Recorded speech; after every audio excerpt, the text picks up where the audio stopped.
What's going on, Trophy Kids? We got an awesome show for you. It's a little bit on the longer side this week, but that's because we're doing an in-depth preview and breakdown of the Big Ten, West and East divisions, given their opening this week. Then we're also giving out our cards, talking about who we're betting on this week for college football. It's a good one. Let's go.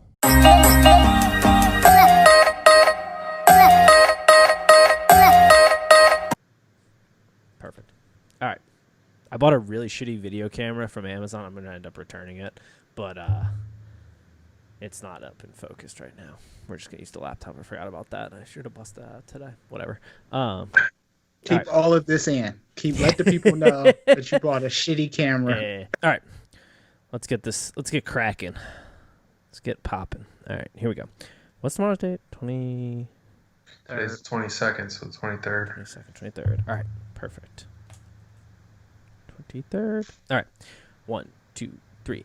And welcome to Trophy Kids, presented by Bad News Media. It is October 23rd.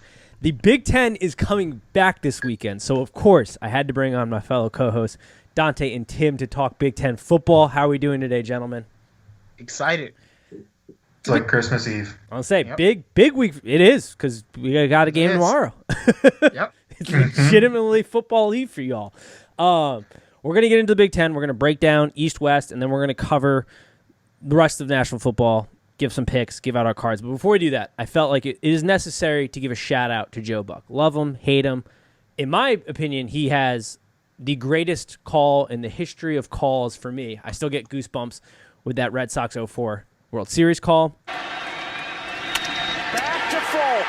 Red Sox fans have longed to hear it. The Boston Red Sox are world champions. But I saw his schedule this week. This might be one of the most insane schedules I've ever seen. Joe Buck, it started on Sunday. Packers, Bucks. Monday, Bills, Chiefs. Tuesday, called the first game of the World Series. Wednesday, called the second game of the World Series. Thursday night, calling Jets, Eagles. Friday night, third game of the World Series. Saturday, fourth game of the World Series. Sunday, fifth game of the World Series. Break. Monday, Game 6 if needed, Game 7, and then Thursday night football, Panthers versus Saints. That dude's working every day, flying around the country. I want to know what his contract looks like. Oh, it's got to be so It's great. insane.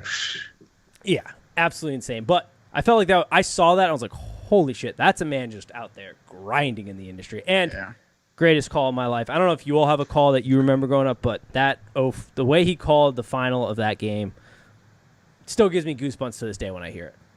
So it's not that I don't like Joe Buck, but the one call that I remember of him was a Lions game-winning touchdown that Calvin Johnson went up between 3 Dallas Cowboys defenders and brought it down, and he was like, and Calvin scores a touchdown. Well, yeah. He seems like he is like the most unenthusiastic person for football, but he's perfect for baseball. Yes. Yeah. Oh, baseball, he's spot on. I like him for football. People hate him, but I like him overall. But baseball, yeah, he is arguably the best, which also shout out to the best living legend who retired. Doc Emmerich of the NHL this week announced his retirement. That dude, I mean, he is hockey. Like, if he's calling a game and I randomly turn on a game I have no interest in, he makes it interesting. So shout out to his retirement, living legend, Doc Emmerich as well. Called it quits this week. Yeah, I can't believe they allowed him to retire, I guess, because when you think of hockey, that's all I think of is Doc. Yeah, legitimately, that's it. That's the voice I know. But on a side note, good for him. Wish him well wishes as well. Yeah, who else calls hockey games? I don't honestly even know.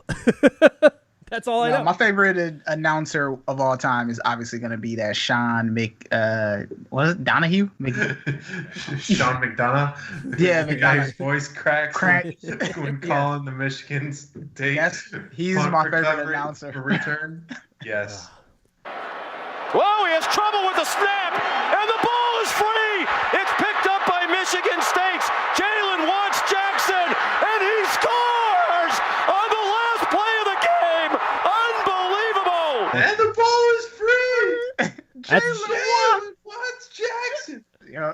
I was listening to something the other day, and I don't even remember what it was or who was talking about it, but the fact that he was able to spot Jalen Watts Jackson, the number, and giving him credit for that touchdown was incredible. Yeah, I didn't even think of it, but it's anytime that play comes up on Twitter or something, I sit and watch the whole thing every single time, and I don't care if you hate Michigan State, if you like Michigan State, whatever, that is going to go down in college football history.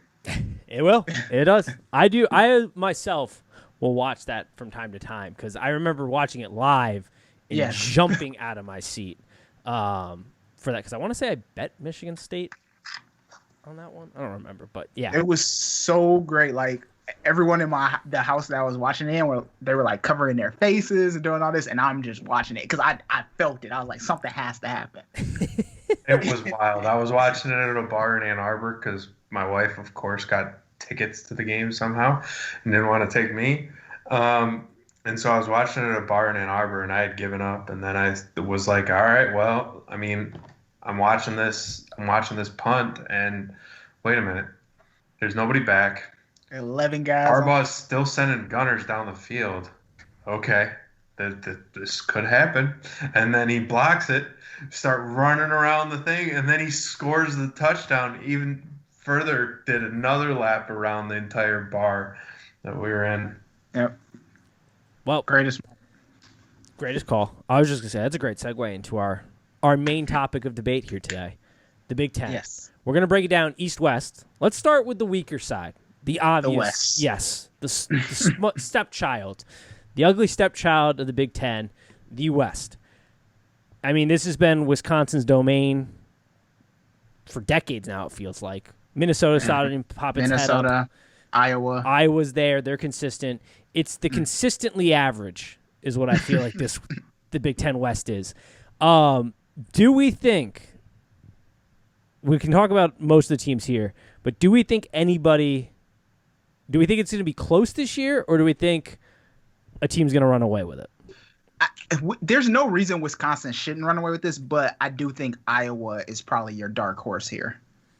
If they can be a dark horse. If they I don't can like be a dark Iowa horse. at all. I know they have a lot of They got a lot of stuff going on in that happening locker room. I mean, Yes. they're suing the coach for But pieces, they have the pieces, Tim. maybe. I mean, I don't like Iowa at all. The dark horse that I would see here is Minnesota? the fighting Illini. Ugh. And the reason I say got that questions on is this one. because I don't like. I don't consider Minnesota a dark horse in this. Right. I think it's 1A and 1B, Minnesota and Wisconsin, and then there's like everybody else. Right. And Well, last season, Illinois beat Wisconsin, right? I don't remember. Now you're putting me on the spot. I believe they did. I I know believe it's- Illinois beat Wisconsin because they went on a 4-game winning streak after beating us, right? I don't remember much of last season. I wasn't paying too close attention to Michigan State after they just decided they didn't want to play football anymore. Yeah. I'll let you know. I'm looking it up here. But I did. So Illinois was my, like when I was doing a little prep for the show last night, Illinois was my big question mark because I like Lovey. In my memory, vaguely, and I thought I was remembering this right, they started to get some continuity on that team and starting to rip off some wins. And yeah, late in the they did. season. yeah, They did. and they've got some good players returning. Like, if I remember correctly. They have a seasoned quarterback. They Yeah. have Brandon Peters coming back, who Brandon couldn't Peters. crack it at Michigan. Apparently, they didn't want him anymore. I don't know why. Maybe just Harbaugh's a bad coach, but that's another story. And I think he's going to start getting his feet under him and playing a lot better. And he's better than advertised, I guess, or better than people think of him. And that's why I think the Illini are going to have a better than average season. Now, as far as a dark horse, are they really a dark horse? I'm only really saying they're a dark horse compared to Dante's Iowa Hawkeyes.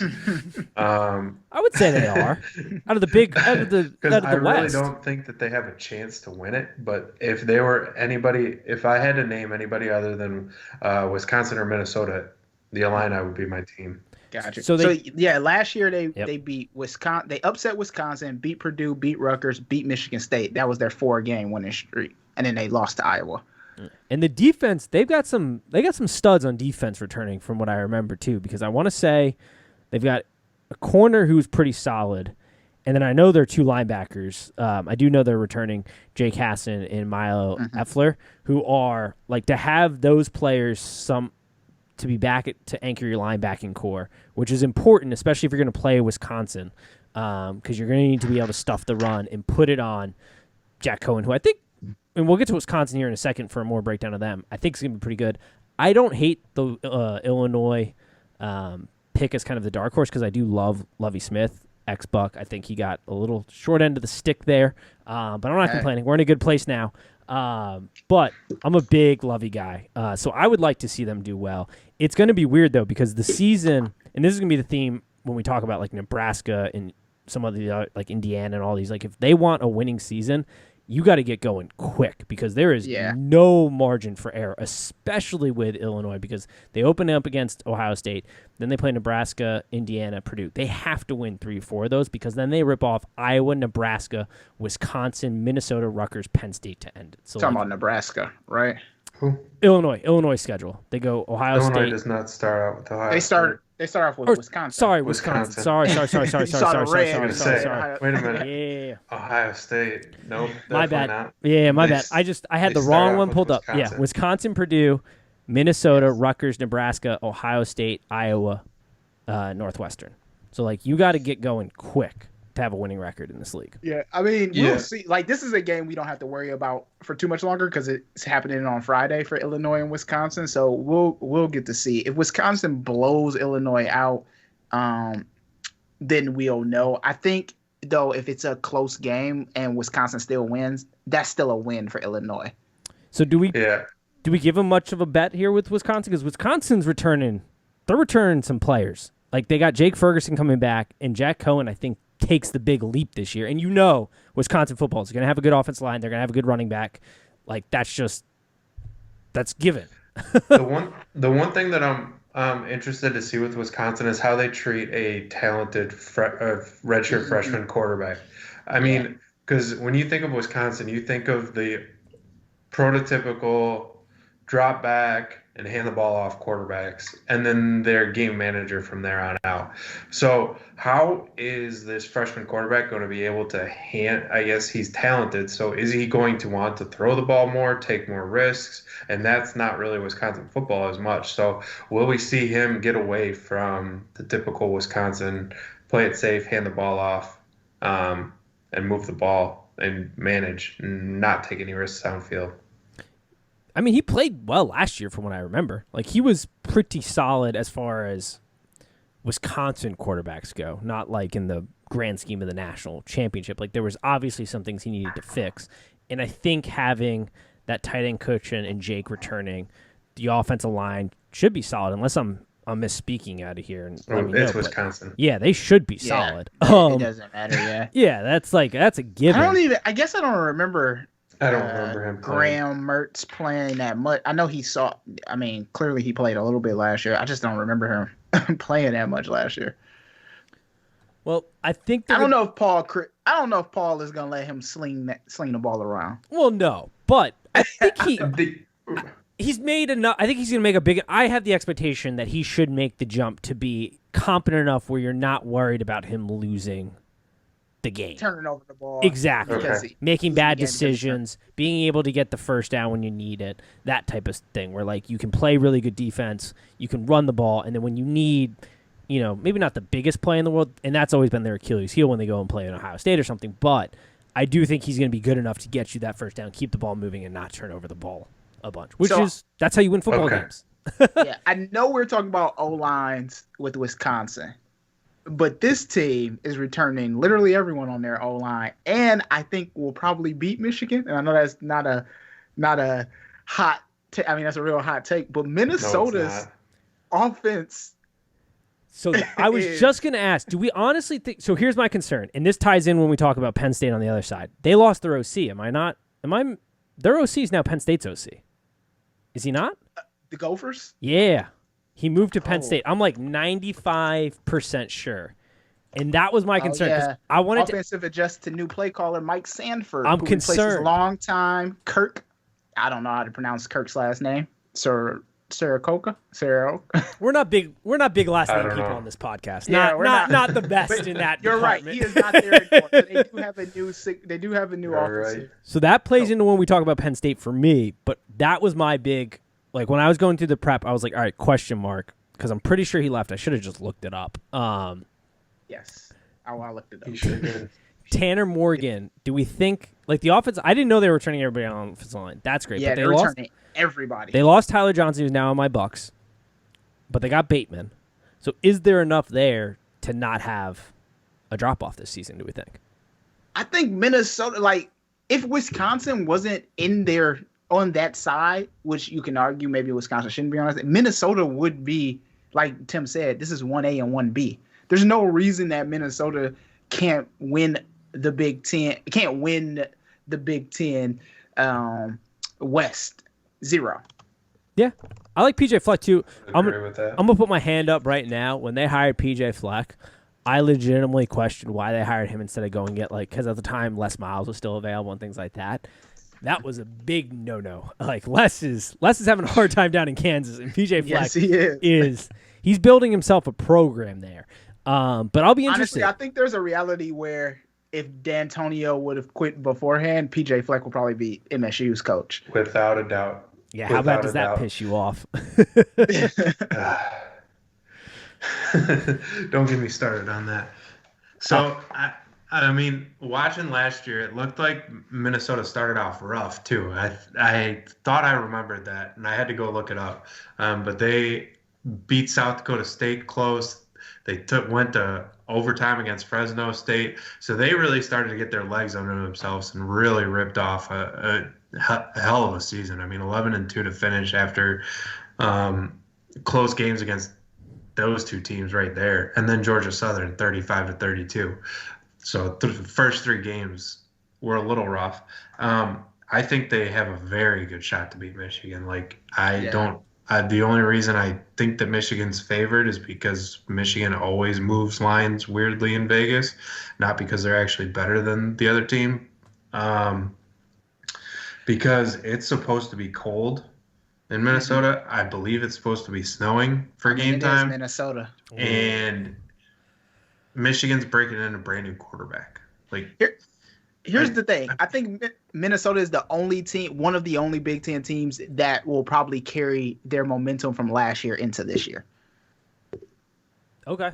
Yeah, I don't hate that. I mean, Ohio State. And Illinois, the team that we just talked about. Oh, well, in Illinois, yeah. Yeah. All right, yeah, I said don't hate one that. of the only teams, not the only team. Fair. I would agree with that. I do give Minnesota the leg up in that Michigan game, though. Yeah, I like that. I think Minnesota is going to win. And watch me have to eat my words. Michigan fucking destroys Minnesota in Let's their not own. go there. Let's not go there. Let's talk about teams carrying momentum.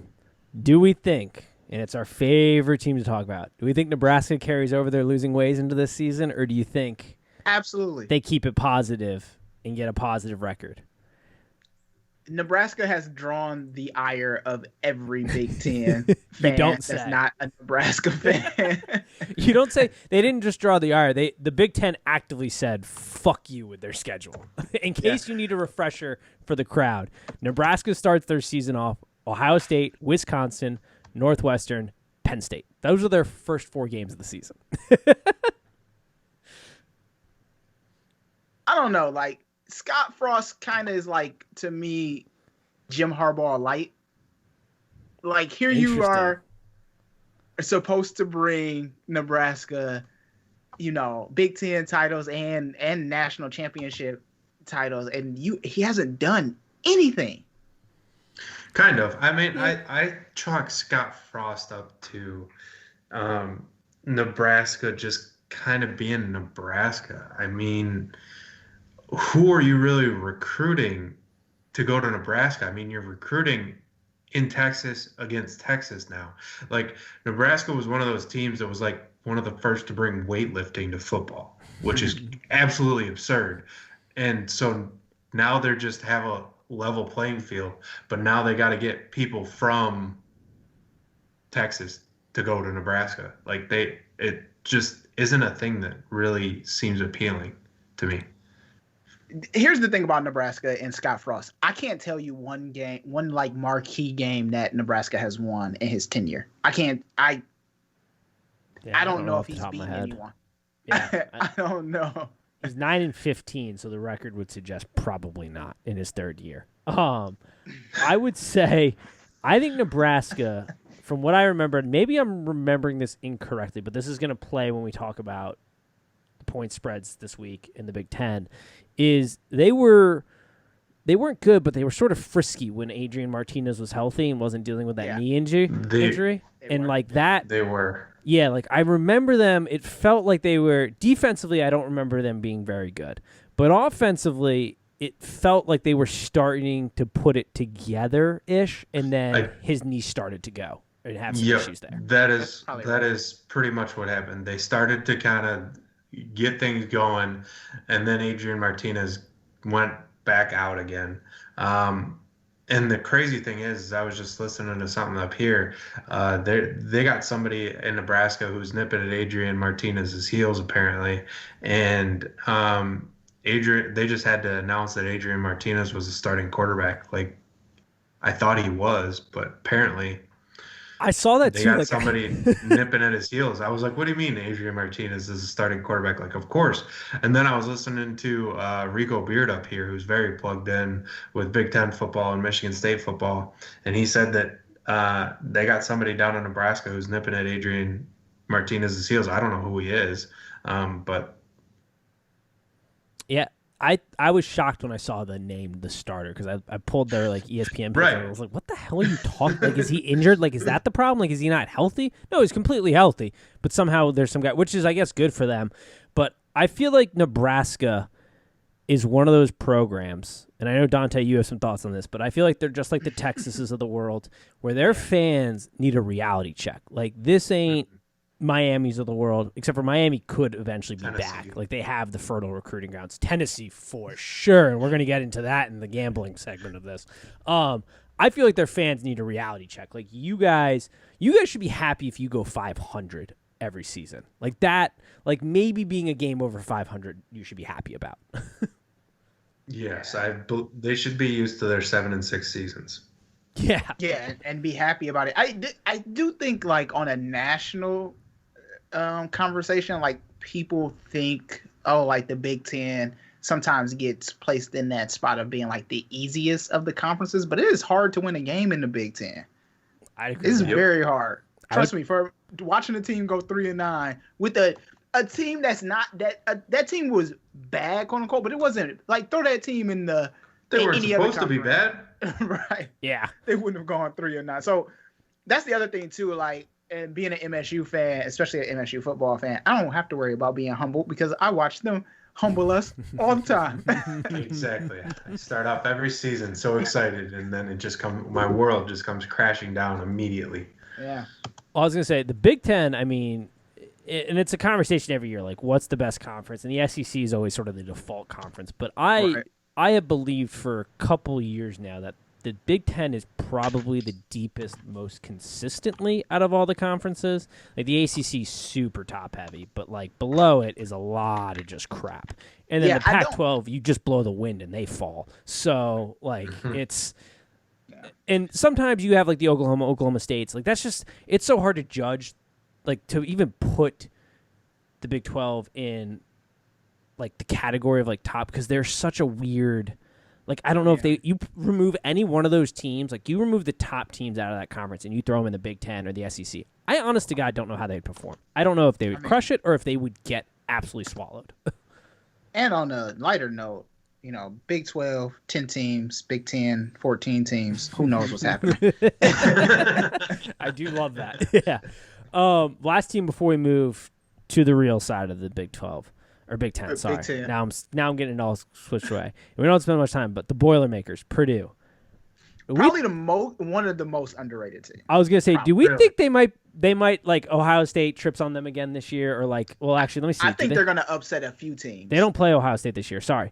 We feel like they just trip up. Like, God, their schedule is real easy. I mean, not real easy, but it's Iowa, Illinois. That's tough. Wisconsin, Northwestern, Minnesota, Rutgers, Nebraska, Indiana. So the way I look at Purdue is I think like back to the Lakers of old when I used to call them Kobe and the Rebounders. Like, it's like Rondale Moore and everybody else. Oh, dude, Moore is such a freak. Like, how far can a receiver really take a team? The David Bell That's kid, true. I remember Bell being pretty. Like they got two. I mean, Moore's obviously in a different league of his own, but Bell, the other wide receiver there, I remember him being half decent. So I mean, two guys. Who knows? They could. I mean, Jeff Brom in 4 years, he's 17 and 21. Like But I know look, that's not guys, great, but it's not. He's terrible. out for the first game. I don't remember what happened to him, but I believe he has. I saw him petitioning. I think he might have COVID. I saw him petitioning to like coach virtually or something, but the Big Ten might not allow coaches to do that. And then is Brian Brom his son, Yeah, I believe so. who like Some- just graduated from like Louisville, if memory serves me correctly? Like, wasn't he? I remember just watching him play. I thought. So, but here's my thing with Purdue. They only had 2 hard games, Yeah. Minnesota and Wisconsin. But that I think This that- is why I think oh, this is why I think that they're underrated. Yeah, because that schedule is super easy. Oh, you think they might Okay. like rip through it and be potentially in the big? I'm saying this: if Wisconsin and Minnesota drop 2 games, don't be surprised if Purdue is the front runner. That would be so funny. Is the Big That Ten? would be I didn't look wild. in. Are they doing the same thing the ACC is doing, where it's the top 2 teams are in the conference championship, or are they doing winner of the West, winner of the East? East versus West. Yeah, Okay. East versus West. The Big Ten would That never would be something like that. so funny if you had Purdue playing Ohio State or somebody in the Big Oh, Ten yeah, I don't see championship. that. No one. The problem is no one will watch it, right? And so, yeah, that's why it wouldn't happen because the Big Ten would be like, "Who's gonna watch this game?" That would be hilarious. Yeah, problem is the second team on that west side would get waxed by or the second team on the east side would get waxed by Wisconsin or Minnesota. I Yeah. Good transition into the East. They are the powerhouse in the Big Ten. That is where the action is. That's where the top teams are, the factories. Let's just start. Eventually, they're gonna have to mix these up. I mean, this is unsustainable. I would assume so, yeah, because It's unsustainable. I mean, you have the Big Ten championship game happening like 2 weeks out from the actual Big Ten championship game when like Penn State or Ohio State go after it, or like Michigan State if you're up there playing Ohio State. Like the season's decided so early there. But let's Yeah. start with the king, Ohio State. Yep. Where are we with them? Because I don't know why, but I have a bad feeling it's not going to go well for Ohio State this year. Like maybe they make it to the playoffs, but I don't think it's going to go well. Ohio State will lose 1 game. That is my solid Dante Freeman prediction. Your this. lock. My lock is Ohio State will lose 1 game. I don't know what that game is. I feel the exact opposite. I feel like this is the Ohio State gets the 4th seed in the college football playoff and they just rip through it. I think they are ready to go. So their schedule suggests that they should have a relatively time, but they are sort of screwed. If they drop a game, they are in trouble because they play Yes. Nebraska, then Penn State. That's legit. Rutgers, Maryland, Indiana, Illinois, Michigan State, Michigan. Like if you drop a game in there, which I don't know if they're going to do, they're in trouble. But here's the thing. My prediction, that 1 game they drop could be the Big Ten championship. Could be Illinois. Illinois could be their Purdue this year. Ohio State's always good for like Ohio one. State is good for one of these losses. It's a random loss. It's never one that they're supposed to be a No. good game. Purdue, It's yeah. it's literally like you could see them losing to Maryland this year. Oh, if they lose to Maryland, they might But, have to like, pack it up. Right. Which is what you would have thought when you would have suggested that they lost to Purdue that 42-24 game or whatever that Oof, score terrible. was that they just got blown out during. Yeah, That was embarrassing. I'm slating it right now, and this may change, but at this moment in time, I'm slating that Illinois game as the like dark horse. Watch out, because they play Indiana the week before, and I have some thoughts on Indiana, but I bet they just blow the doors off them, and then you got Michigan State and Michigan to back it up. So maybe you're looking a little further ahead there, and Illinois just comes and smacks you in the mouth. I think the worst thing to happen though is like what happens if Ohio State, Penn State, Michigan, or whomever else they all have 1 loss. That's tough. I don't know. You have to look to see what the other. I mean, ultimately, the Big Ten are you talking about who gets into the Big Ten championship? Or are you talking Well, about, not even like, the Big Ten playoff? championship because we've seen that there used to be this notion that oh, if you win the Big Ten championship, then you can still be you should be a shoe-in for the college football playoff. But we saw that year that that might not be true because they were still considering Ohio State, even though Ohio State wasn't in the Big Ten championship. Considering they put them in. I mean, they put them out. I meant they got in. They got in. Yeah, they theoretically shouldn't have. Yes. I think the Big Ten, because college football, I mean, if we're being honest, it's a lot of fluff this year. Like, it's Clemson above everybody else right now, and then Alabama's sort of there, but I haven't seen a team yet play at a level that can beat Clemson. Alabama in that third quarter. Oh yeah, they looked phenomenal. The game, they just turned on the Jets and were like, "See you guys." Yeah, the offense is phenomenal, and I'll get into that with the Tennessee. But the defense concerns me. It's not right. Like, it's not. I don't know if they're going to be able to do it. Clemson is just so good. But yeah, it's Clemson and Alabama above everybody else. So I think even as long as whoever's the Big Ten champion, like Ohio State, Michigan, Penn State, whoever it is. Forget it. Put 2 Big Ten teams in. They might. I mean, nobody. You don't have the Pac-12 this year, and who's putting a Big 12 team in? So it's like nobody. Yeah, there's a chance. No. Yeah, there's a legit chance the Big Ten could potentially get 2 in. You're crazy, Nate. No, I'm talking the Big Ten could get 2 in.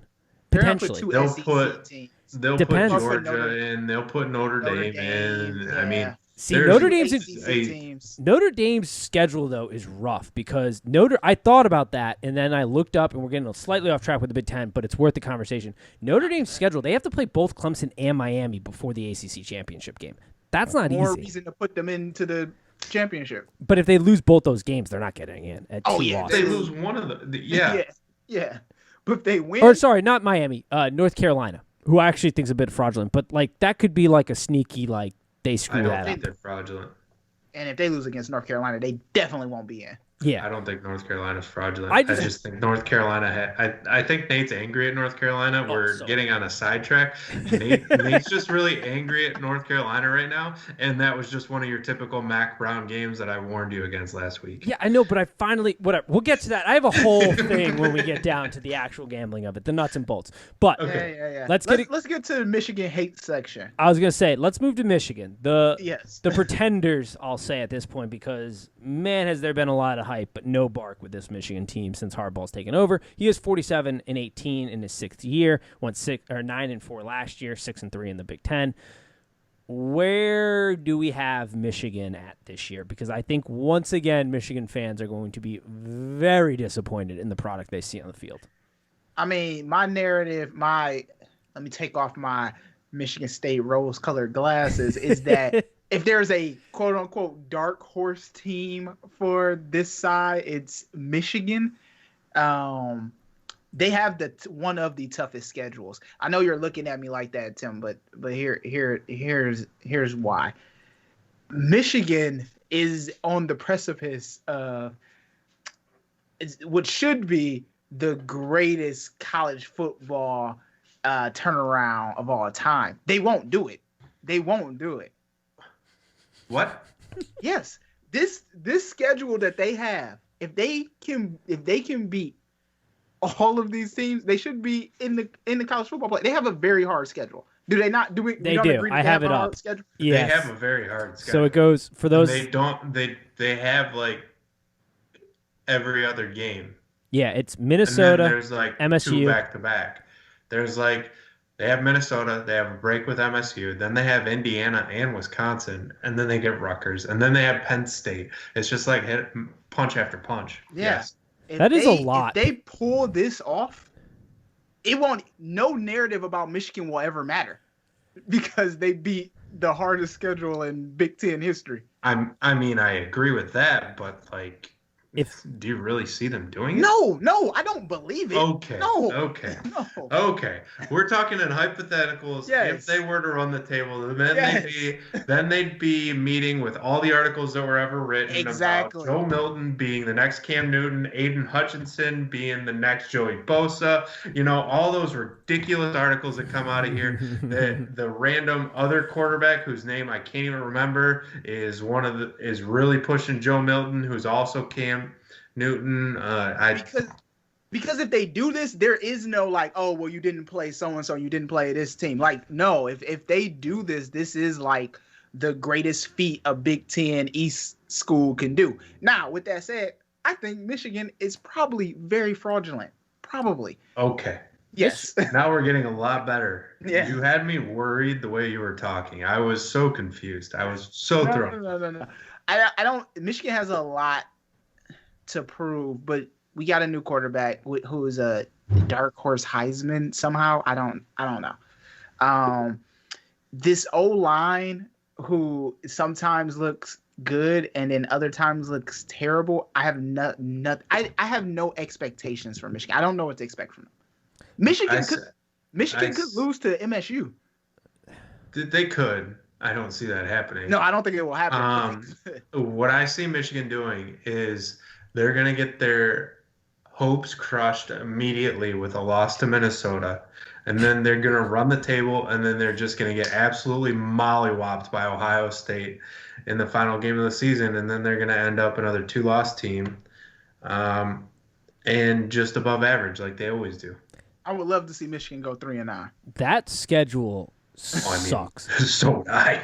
Because I'm looking at that schedule, and the more I look at hear it, the end of it from us. Yeah. Oh man, that'd be the greatest thing that ever happened. Yeah, that schedule is that beast. sucks. Not because it's just a beast. It is a beast, but that off and on shit that they have to deal with is terrible. That's like rev yourself up for a big game. Then you got fucking like Rutgers, and then you got to rev yourself up again for another big game. Then you got a fucking bum Maryland team. Then you got to rev yourself up for another big game. Like there are so many like look ahead potholes there. It's a true Michigan highway. The Michigan schedule. That's true. That is sure a true Michigan highway.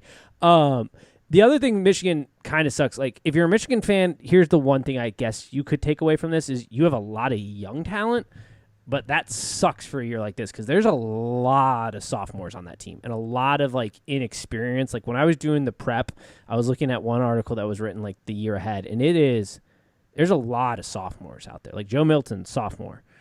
2 running backs, sophomores. Wide receiver, Gills Jackson, sophomore. Right tackle, Jalen Mayfield, sophomore. Cameron McGrain, sophomore, apparently. This is what this article is saying. I haven't. Well, they verified also have a bunch of people. They have, yeah. They have what? Ambry Thomas and Nico Collins opted out for the NFL draft. Yep. So they got a few people opting out too that are not opting back in. They do have the bookends at defensive end though with Hutchinson and Pay. Yeah. Watch out for Hutchinson. He could be like Joey Bosa. That's what all the articles up here are That's what they saying. said. That's a nightmare situation. Anytime I you don't get believe a book in anything good that's defenses. written in the Michigan market up here, though. I mean, he could be good, but he's not going to be Joey Bosa. Probably not. No, that would be shocking if that were the case. But I mean, having 2 book in good defensive ends that's nice, especially in a league where the Big Ten, all these teams have decent O-lines at a minimum. So, like, being able to potentially bring pressure without having to blitz from the edge is huge. But I'm with you. I think because of that schedule, I think they're maybe a game over 500, maybe. Oh. Maybe? Oh. No. I think they'll have a winning like season. that. Yeah, I like that. Yeah, Yeah. I do think they'll have a winning season. I think, like Tim said, they'll probably be a 2-loss team. I feel like they're going to They're going to lay an egg against Ohio State. Yep. I don't know about Penn State, but like if Penn State gets clicking, which I have some thoughts on Penn State, I feel like they lay an egg there. Wisconsin, I don't know, probably going to lose that game. So that's 3 losses right there. If you think they lose to Minnesota, that's 4 losses. So like that's tough, and that's without the problem is dropping that a look-ahead game. We've seen them not with this quite hard of a schedule, but we've seen them pull out games that they shouldn't have, like that game. I don't know if it was last year or the year before, that game against Minnesota that they shouldn't have won. Yeah. So we've seen, for whatever reason, Harbaugh almost always wins those games. Unless it's against Florida, that's a different story. Yeah. Penn State, let's talk. I've been alluding to them. The Nittany Lions. I don't know where I am on the Nittany Lions. The Nittany Lions. So made up name, by the way. Just like the Hokies down in VTech. Hokies not a real thing. It's not a turkey. I feel somebody got introduced into the file. I feel like Penn State they might. I don't know where I like because in part of my head it thinks, okay, they got the OC from Minnesota. He turned Tanner Morgan into a certified college quarterback. Mm-hmm. Sean Clifford, to me, was like wildly, and maybe my memory's wrong in this last year, was wildly inconsistent. But the OC philosophy is like keep it simple, so maybe that helps. And they're gonna have a good defense. Like, yeah, what's his face, the linebacker there opted out. I can't remember his name. He's an. We didn't do research, guys. Yeah, I did some. I can't remember the name off the top of my head. But outside of that defense is strong. Like real strong. So I feel like it's going to be the same Penn State team we always see, where they play. They're up big on their schedule, but then they run into Ohio State and they just don't have enough juice. But I'm wondering, because they play Ohio State so early, it is make or break early. Maybe not make or break, but it's going to be a big game early. Does that OC transition give them enough juice to maybe finally get over the hill and do something?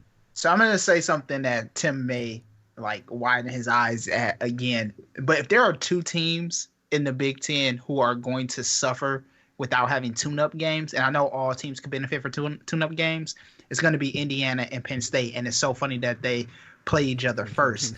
Penn State, because they're retooling this offense, or I guess they're not retooling, but to some extent they are, because they got a new OC. Yeah. And Indiana, because of like Indiana is coming into this year with expectations, so you want to shake off some of that rust. And I think Indiana might like get punched in the mouth in this game, but it might be from defense, not from Penn State's defense, not from Penn State's offense. Yeah.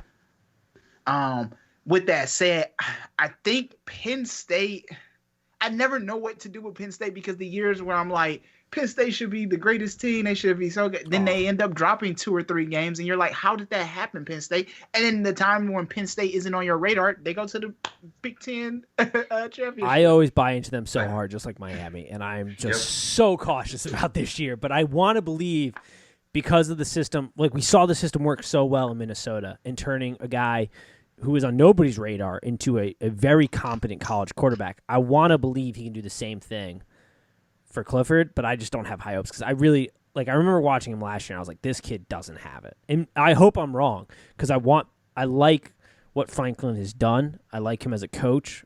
He seems like an awesome person, so I want him to succeed. And I want Sean Clifford to succeed, but I remember last year thinking, like, this guy doesn't have it. Now, luckily he's got time there, but I think they might turn. I don't know. I want to buy into it so bad, but I'm cautious. The Indiana game is going to be big tell. Yeah, I think with Penn State, I do see them. I guess it is a shortened season, so a 2 or 3 loss is almost a bad year. Yeah. But I do kind of see them with 2 losses this year. Then again, once they get past IU and Ohio State, what do they really have left? Like, when I look at their schedule, I mean... yeah, that's what I'm saying. It's make or break early, because they don't have a lot of makeup left in the yeah, the it's like put up or shut up right away. Yep. Huge. They're risking it all to get... You got to risk it to get the biscuit, and they are risking it all at the beginning. Maryland, Nebraska, Iowa, Michigan, Rutgers, Michigan State. Yeah. Right. So, nothing. So, nothing. Maybe I do see them as a one-loss team, but if they beat Indiana and lose to Ohio State and just run the table, I mean... It's potential, yeah. See how the what cards does that fall. really do for them, though, right? I guess their hardest... is that really a good season or an average season? Because they could finish as one loss, but they don't really do it. They don't really accomplish anything this year. Their hardest test is at Michigan, right? Yeah, like that's going to be... They got to hope that Michigan, at that point in the season, is up there. Same thing with Iowa. They got to hope the Iowa program is up there, which they could be. I mean, Iowa, like, they start off with Purdue, Northwestern, Michigan State, Minnesota, and then Penn State. So, like, there's a potential people could be being like, you know what, Iowa's a good team, because they got some fluff up front maybe a little bit. But on the other side, they're only, 5.5? 5.5 point favorites against Indiana. So Yeah. Well, that I think brings us to the next team very easily because Indiana is a team I want to talk about. I don't know, to you guys, you were more tied into the Big Ten, but I feel like Tom Allen, every time I turn on an Indiana game, they're competitive. And I feel like he has quietly, under the radar, built himself a competitive program that might take the next step here. Like he, under all the national radar, every time I turn on the TV since he's been there in the 4 years, they have been competitive in games I thought they had no business being in. Like, trust me. Has he Yeah. has he I've been flown on under the the radar side of like I that. think so? And like, there's a program in Yes. Indiana right now, right? Yes. Yes, there Very is much so. 100% a program in Indiana, and I do think they could make some noise. And by make some noise, I don't see them like this being their turnaround year, but I think they're right on the cuff. Like I think this is like I mean, he's 18 and 20. I'm trying to in find 4 the years. parallel to Penn State, like when James Franklin was kind of taking over, but I'm After not seeing Bill it. O'Brien. Never Yeah. mind. Yeah, Franklin came in after Bill O'Brien. You got to remember, Bill I know. O'Brien was there first, which is crazy when you think way back to Yeah. that, like, God. Like I said, I'm just going to reiterate what I said earlier. I think Indiana is probably going to suffer from this all Big Ten Yeah. schedule. 100%. I mean, Big time. Indiana's theirs is it's peppered in there, but they got Penn State, obviously, Rutgers kicking off the bat, Michigan State, Ohio State, Maryland, Wisconsin, Purdue. So it's They not, go through a gauntlet in the middle yeah, that is towards tough. the end. Yeah. That is tough. And when you get out of that, you're still like, fuck, we still got Wisconsin towards the end of the season. Like, if their spirits aren't broken by then, it's just like, Yeah. damn. Like, why couldn't we just get, like, Rutgers, Maryland, and Purdue to finish out the season? This is another, like, when you wonder, like we saw in Nebraska, but this is another one where I wonder, like, did the Big Ten say, well, let's just F over Indiana? Because you got to play Michigan State, Ohio State. Mhm. Just- Yeah. That is tough. But I don't think. Luckily, Indiana isn't a pressure cooker. But I think I'm glad I was sort of spot on. Tom Allen building himself a program. Yes, and Yes. that's the thing that sucks for Indiana. Like, I think if this was a normal year, we'd be talking about like Indiana's expectations and Indiana this and Indiana that. But I think with this all Big Ten schedule, with it being truncated, with it being in the crazy times we're in, it hurts Indiana the most. Yeah, I'd agree. I'd agree with that. Speaking of building programs, quick note: we think Shiano's going to do it again. We think he can replicate another successful program in Rutgers because he's back. I completely forgot about that until I was doing my review last night. I was like, oh, right, Shiano's back at Rutgers. Who knew? I mean, they got a ton of transfers. I could not believe it. I'm like, oh, a bagman's been going across the Midwest because they got Peyton Powell from Baylor, transferred over quarterback, Noah Vardell from Nebraska. I don't know if he's any good. They got some wide receiver from Wisconsin, tight end from West Virginia, Ohio State D-tackle, Michigan State D-tackle, Boston College D-tackle, Michigan defensive end. But is this not a like- Frankenstein team? Oh, probably, but I'm wondering, I'm not, my expectations, Will Greg Schiano get them back to Yes. begin Rutgers? that's the question, I because this see year is it. a blow-away. I do not see anything going on this year, though. This year, okay. Seemed I like just wanted to make sure nothing we going were, on. No, they're not. we were in reality. I do Yeah. see them. They might win a game. I do see it happening because of all the talent you see coming out of New Jersey. And if somebody can just get one or two of those guys to stay home, like that would be huge. But this year, no. Yeah, they might, and I say might, win a game this year. Like, Yeah, that's this is gonna be a scheduled. tough year for Rutgers. I mean, I know MSU is in a similar position, kinda, but I think Rutgers is in the worst position you could be in as a program right now. Yes. All right. I would agree. I was mean, they were the first team, or one of the first teams, who had like 10 or 12 people with coronavirus. Probably. That seems fitting for Greg. That's Schiano. How he wants If you don't things. remember, we had what was it? We had, when he was the Bucks coach, there was what's the thing you get in like locker rooms when Oh, you don't did clean you them? get all the staff Staff infections? Yeah, infections? there was like staph infections What was running the- left and What right was through that the huge Bucks fire? organization. Yeah. Or Or MRSA. MRSA. Merce, That's that what was it what it was. Yeah, Yeah. just running through the Tampa Bay organization. So that was the least surprising thing when I heard that Not the going on. cleanest guy. He's a big rub some dirt in it. 100%. Greg Schiano is the perfect epitome of like the guy who can never make the transition to the NFL. Like, it just doesn't work. He's like Not the same. Do not take me as saying they are the same coach, but same in the fact, like, I don't think Dabo, for example, could ever coach a pro team. Oh, no. Like, they're college. It's like college guys. coach. Yeah, they're it's a college coaches. Yeah. I think it will be interesting to see how his coaching style does translate back to college athletes of today. So that'll be interesting to see. That's true. I mean, because he's a very my way or the highway, Chip Kelly kind of a guy. So 100%. I mean, he has to control literally everything. So we'll see if it's sustainable. I guess. Dude had cameras watching players in the locker room so they didn't like goof off and shit when he was on the Bucks. It's like these are professional athletes, adults. I knew some of these stories would and you come were back up treating for you, them like I can't remember children. any of them. But He used to have assistant coaches walk through the locker room. Like he had cameras filming the sidelines to see if people were like goofing off, like when they weren't in the game and stuff. It's like, dude, chill the fuck out. Like these dudes are gonna go home to their families later. Making sure everybody was standing at all times rather than had taking their helmet on, cover. like things like that. You're not allowed to stand. You're not allowed to sit on the bench. You're not allowed to take your helmet off. You have to be standing at the sidelines at all times. Type of thing. Failed experiment. Before we touch on your Michigan, what was Schiano's biggest achievement when he was coaching the Bucks? He ran away a lot of talent. Other teams in the league got much better. A lot. The rest of the NFL got better. A lot of the NFL got better. That's what happened. And so the same thing will happen in the Big Ten. The Big Ten will get better. Before we touch on your Michigan State, because I know you guys are chomping at the bit to talk about them. No, of course not. Maryland. Do we have any? Like, I just assume they're probably winning a game or two as well, like Rutgers. Like, I feel like there's not much there. Maryland is in a position to steal games from people, and that's probably it. Okay. So, frisky team. Yeah. Well, so I could see Maryland stealing a game. I mean, honestly, because they start off very hot and then they just disappear. Yep. I remember thinking, like, weren't they even in like the top 25, like early on? Like they started off super hot last year at the beginning, and then they just kind of fell off the edge of the cliff. Like they went from like pushing top 3 in the Big Ten East to on par with Rutgers towards the end of the year. Yeah. I mean, that had a lot to do with Josh Jackson just being not very good.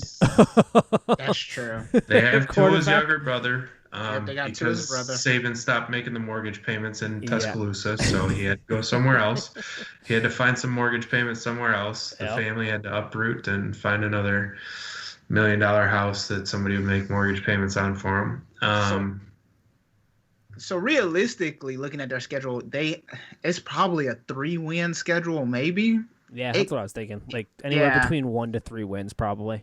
But like I said, I still stand by that they may steal a game from somebody. I could see him stealing one of those first, not the first 3 games because they start off with Northwestern, but I could see him stealing either the Minnesota or the Penn State game. Exactly. They could be Michigan State too. Those are the 2 that I'm looking at. Well, that's not really stealing a game. No, it's not.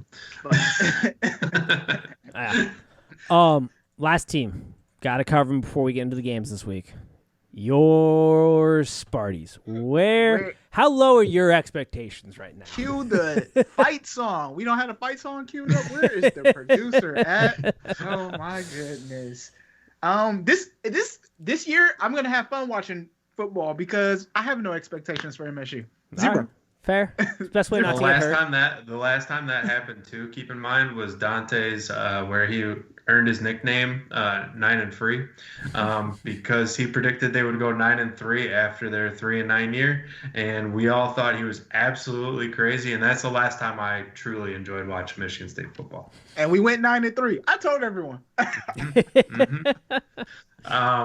And like Dante said, I'm going to enjoy watching football. I have 0 expectations this year. I'm hearing crazy things that I don't want to believe at Michigan State. And what that is that Rocky Lombardi is going to be our quarterback. And that I'm also hearing to forget everything you've ever remembered Rocky Lombardi doing. And these are direct quotes from Rico Beard. And he said, you don't have to worry about him shot putting the ball down the field, which I know I've used that before for him. and he looked horrible, and he always has. But the other thing, Nate, a kid from your hometown is really the second name in this quarterback competition, which is wild to hear a true freshman be named in a quarterback competition at Michigan State. Like, that just doesn't happen ever. And Noah Kim, and how he's able to make some of the throws and go through some of the progressions, which we never see.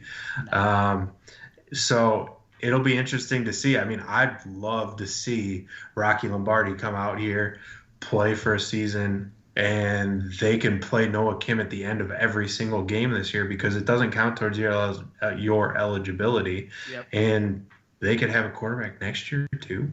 Like, that'd be incredible. So let's put some perspective on this. Obviously, Michigan State is retooling, but for your Rutgers fans out there, Rutgers is 0-5 against MSU. I don't think this is the year that they beat Michigan State. I understand that we have a brand new everything possibly at MSU, but there's just certain things that the football guys won't let happen, and a loss to Rutgers in game one probably won't happen.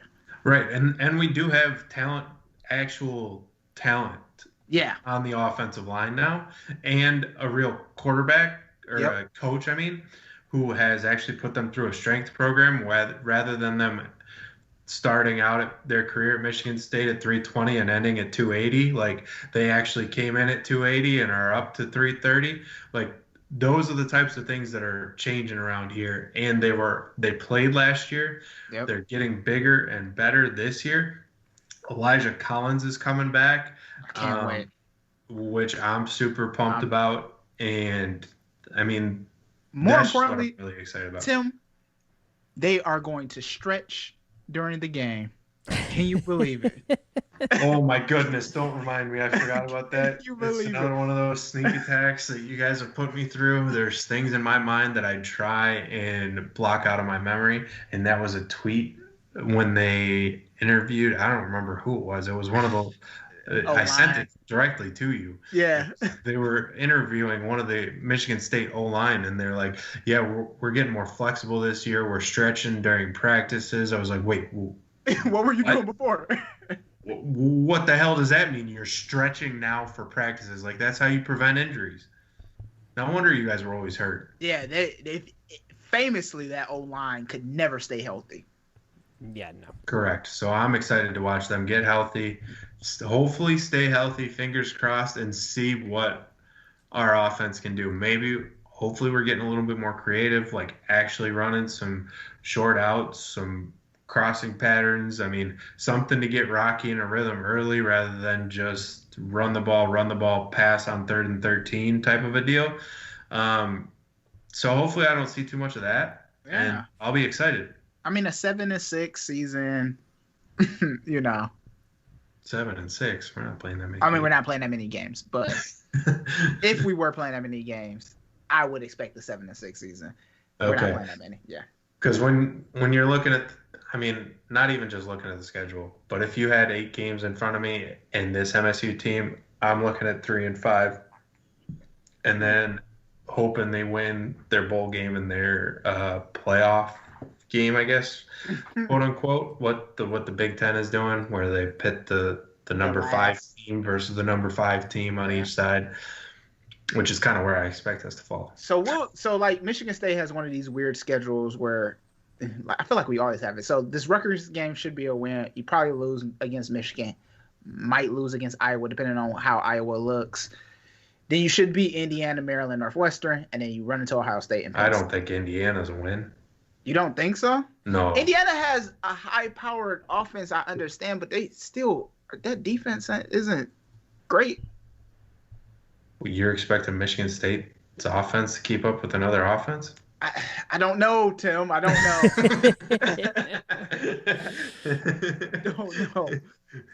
You're better at the schedule predicting than I am, clearly, but no. But so I'm better at the schedule prediction. But remember, in that 9-3 season, I didn't predict any of the losses right.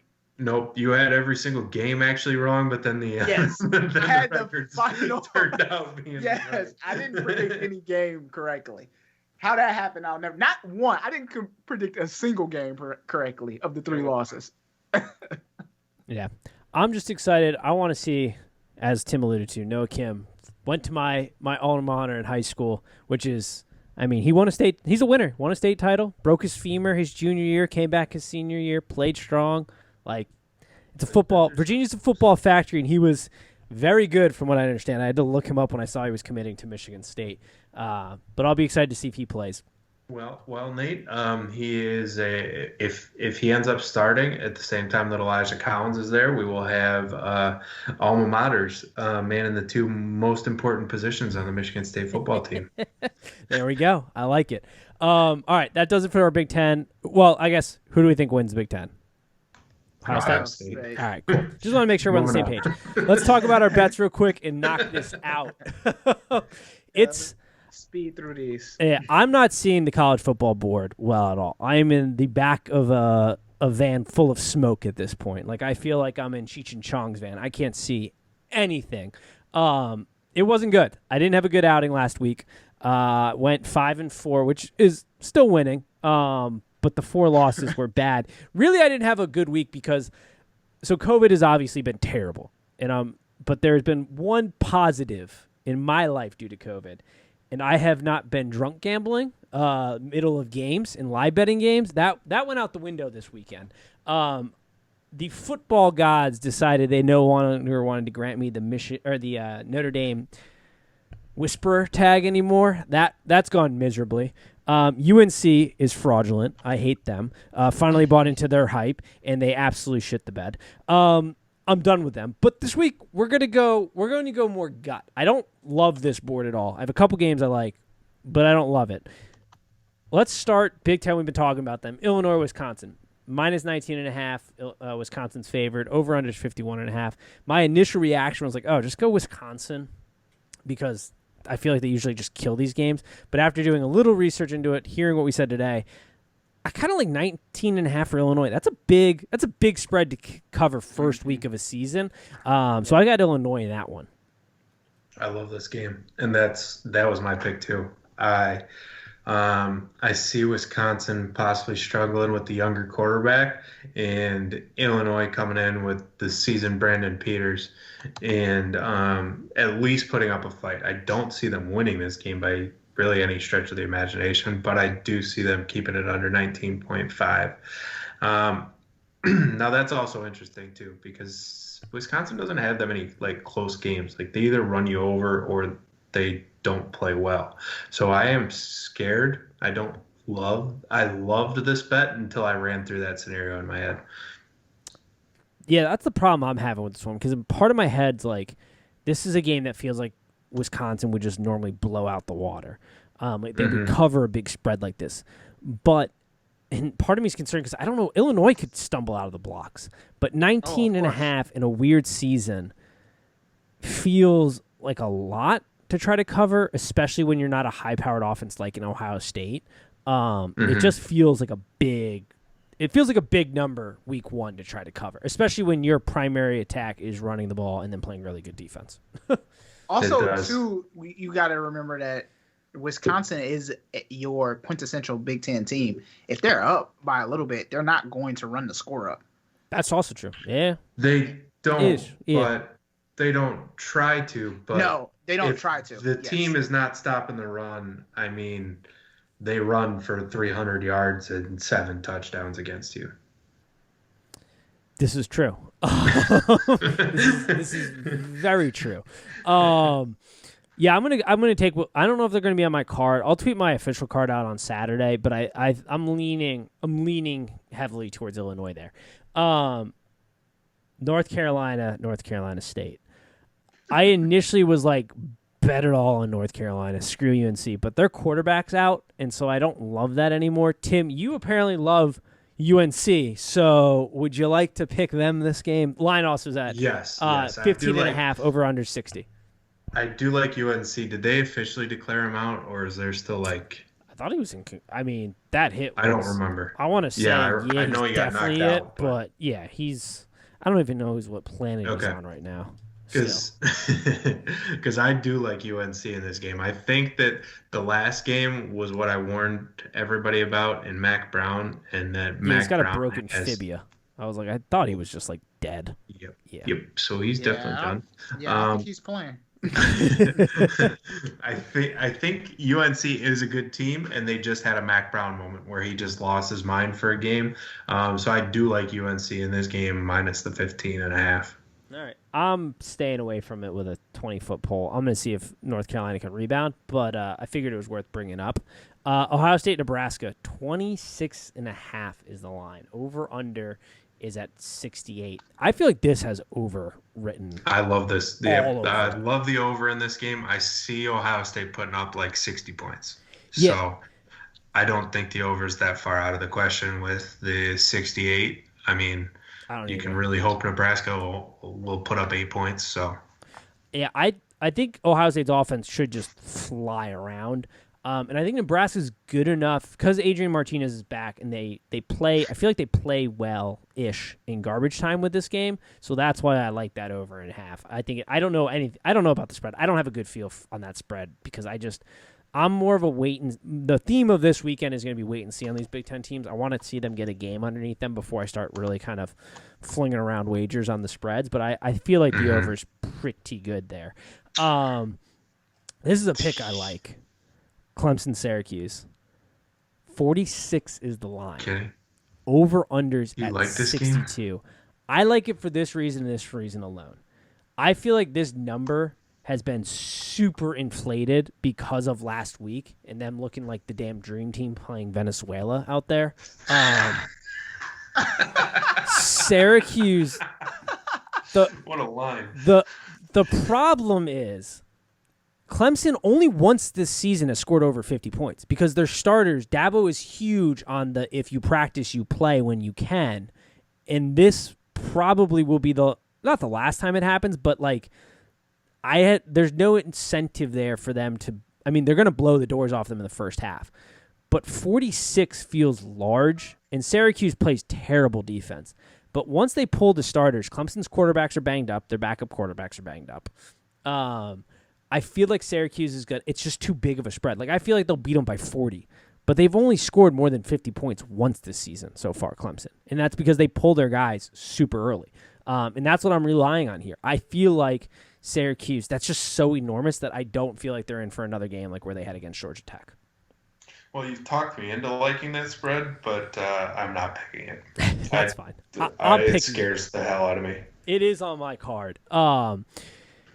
Alabama, Tennessee. Tennessee, let's talk. Let's have a moment here. You all are a dumpster fire right now. Jerry Pruitt doesn't know how to wear a mask. He's firing defensive line coaches mid-game. Your team thinks that they can look past a Kentucky in the bottom of the SEC. I don't know where the arrogance came from, but since Peyton Manning left, y'all have been garbage. You have been a dumpster fire. I wouldn't trade you for a bag of manure. Goodness. Whoa. Alabama, on the other hand, I mean, they are an absolutely out-of-this-world offense right now. I don't know why this spread isn't bigger. It's 21.5. That's a huge spread, mate. It's a big spread, but Tennessee sucks. They are bad. They are bad. They are bottom feeders of the SEC. Whoa. Bad. I mean, Jerry Pruitt's firing D-line coaches mid-game. Fair. In the game, All which right. I kind of love the move, but like the defensive line wasn't the problem. Like that wasn't like, let's pin it all there on him. If he had been up to his defensive coordinator and was like, you're fired mid-game, then I'd be like, hell yeah, because that's what I think the Jets owner should do to Adam Gase. Just like mid-game, halftime, just fire him. So that's what Sheila Ford should do to Bob Quinn. Just let him go. Yeah, so Of course I we're gonna love get Lions in here. I like Bama 21.5 here. I think they're going to kill them. I don't hate it. I guess it makes sense. Yeah, you talked me into it, Nate. Tennessee is really bad. 21.5 is not that much. I don't Really feel like think it's a about lot. Penn State, Indiana. This is a line. I want to touch this game, but I don't know how because it's at 6, and I feel like Penn State should blow the doors off them. But there's another part of me that's like, I could see this being super close. Like because the defense I think is going to stuff Indiana, but Indiana's weird. They hang around in games they shouldn't hang around. We just talked about that. Like, I don't know how I feel about this line right now at Penn State at 6. I don't know how I feel about it either. This is one of those ones that I'm going to have to wait and watch because I could see Penn State blowing them out, but I could also see Indiana winning this game. Yeah, I'm with you. That's why I'm not going to touch it, but I wanted to see if either of you had a pick there because it's a tough one there. Dante, you're shaking your head at me. No, I'm shaking my head at the fact that there is a possibility that Indiana wins this game. Obviously, the spread is only 6.5. So, yeah, this is a less than a touchdown. So I think I don't know. Like, I don't bet, but I damn sure wouldn't bet on this game. No. Michigan Minnesota line, and I'm staying away from it as well. Yeah, that Michigan Minnesota line. Minnesota. 3 points is the spread. Michigan is favored by 3. Over unders at 54. Makes no sense because Minnesota's a home dog, and I see them as the better football team. So, yeah, I think I'd take a flyer on Minnesota more than I would take a flyer on Michigan, who's going to have to work some things out offensively. Like, for sure, we'll have to work some things out offensively. I think. Yeah, in my opinion. I honestly wouldn't even want the points in this game. Yeah, just take Minnesota the dog straight up. You go money line on it. Just take the 130 because I mean. Truthfully, though, I don't see Michigan keeping this game close. Like, I see Michigan either coming out and proving a point and blowing Minnesota's doors off because they don't win close games, especially on the road. Yeah. They never have. Well, there was some crazy stat that they haven't won a game on a road against a ranked team since, like, 1990 something. Yeah.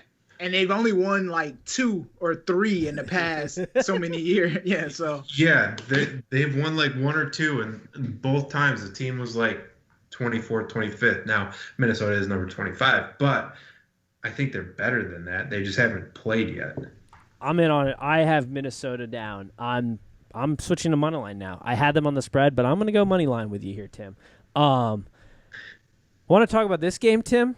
How are those SMU Mustangs looking? Cincinnati versus SMU.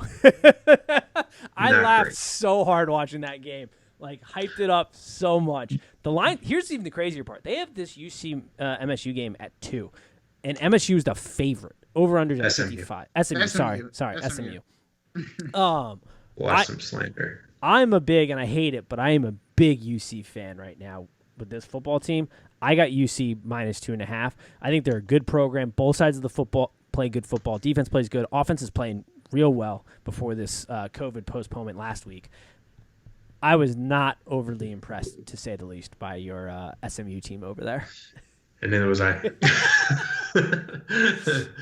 I think I said something about that SMU game before we. You just said you were going to watch it. Yeah. No way. And I'm glad that I didn't.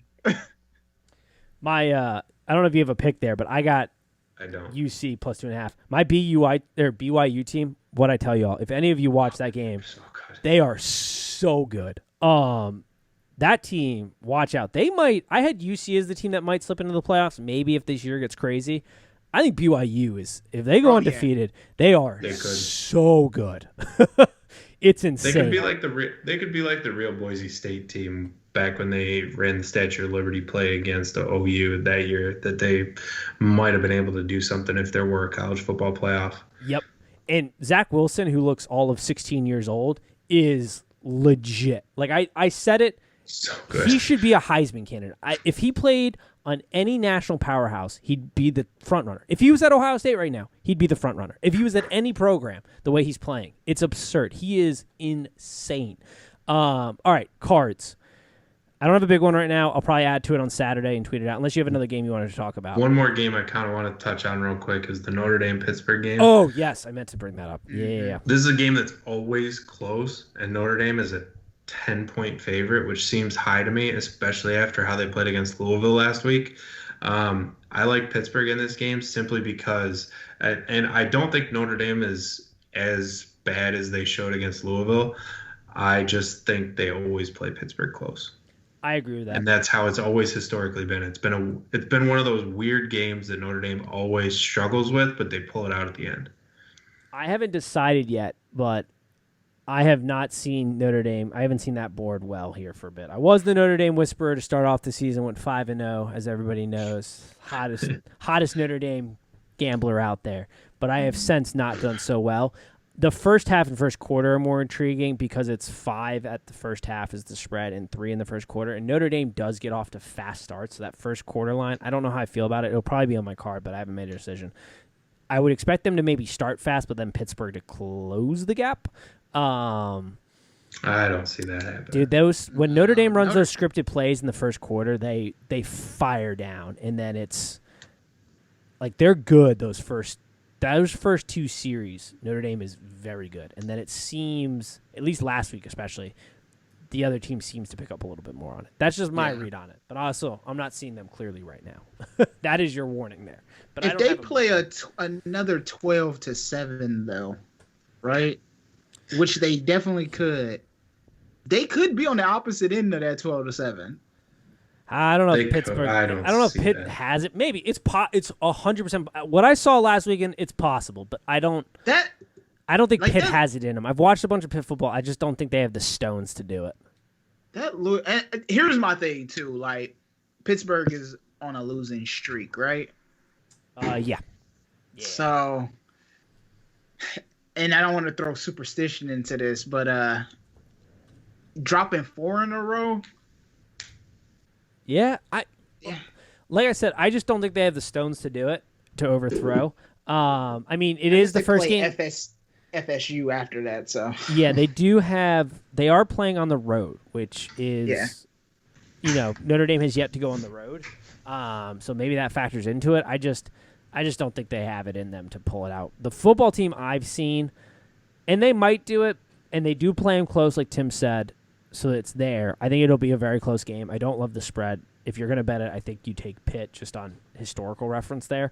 But I don't know. I don't love it. I think they have it in them, to be honest. Okay. But maybe they do. But maybe they do. Yeah. I have yet to pick one of these upset games. I just don't listen to me. I think they'll keep it close. I just don't think when it comes down to the fourth quarter making the big play, they have that in them. Like, unless they are up, if they're up going into the fourth quarter, then yeah, it's feasible. But if they're down and they have to make some big plays, I don't see them being able to do that down the stretch. All right, cards. This is what I got. It's a small one I'm going to add to it, but I got Illinois plus 19.5. It's the only Big Ten game I'm actually going to put any money on. I'm going to watch for the most part on that. And the over in the Nebraska-Ohio State game. I will do that. I got Syracuse plus 46. I've got Alabama minus 21. I've got BC. What did I get them at? I got them right now 3.5. I like BC there. I think Georgia Tech is way over their skis. I think Phil Jurkovec or whatever the hell his name is at BC, he's playing really good football right now. The passing game's clicking. Georgia Tech's secondary is bad. So I like BC there. And I like UC at plus 2.5. That's my card as of right now. I don't know, Tim, if you have any you want to put out there, but that's what I got. Yeah, I got Illinois plus 19.5. I have Ohio State in the over at 68. I have North Carolina minus 15.5. Another one I have is Florida State plus 5 against Louisville. I think Florida State is starting to get their feet underneath themselves. Yeah, that offense is and I might even sprinkle money line here, because I do think, like I said, I think Florida State's starting to get their feet under themselves, and Mike Norvell is really starting to make some headway there at Florida State. They got a new quarterback, so it's not James. It's not Blackman, whatever his first name is. But Justin, Blackman, who feels like he's been there for like decades. So I'm going with Florida State plus 5.5. You talked me into the Alabama minus 21.5. I like that one. Let's see, scrolling through the rest of these. Minnesota money line. And that I had Minnesota money line. That's on there too. Sorry, I got to do that. And that should be it. Cool. All right, we'll see how it plays. I'll tweet out my official card. Got the NFL show coming out on Saturday. How are we doing this and we're not giving what you think for the Rutgers MSU? I don't have a good feeling on that one. Are you kidding me? You don't like that? It's 13 and a half. I don't like betting my own teams either, though. No, okay. That's a rule I used to have.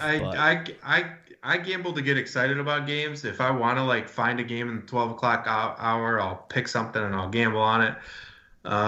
Michigan State, I get too fired up about. I don't need any more money on the line. Fair enough. Any final thoughts before we wrap this up? I don't think 13 and a half is realistic is what. That's so fair. you're picking Rutgers in the game. That's what you wanted me to do. You wanted me to pick Rutgers in this game is what you wanted. I just think it's going to be a Big Ten game. It's going to be maybe 13 and a half is realistic. Maybe. Yeah, we'll see. I don't know.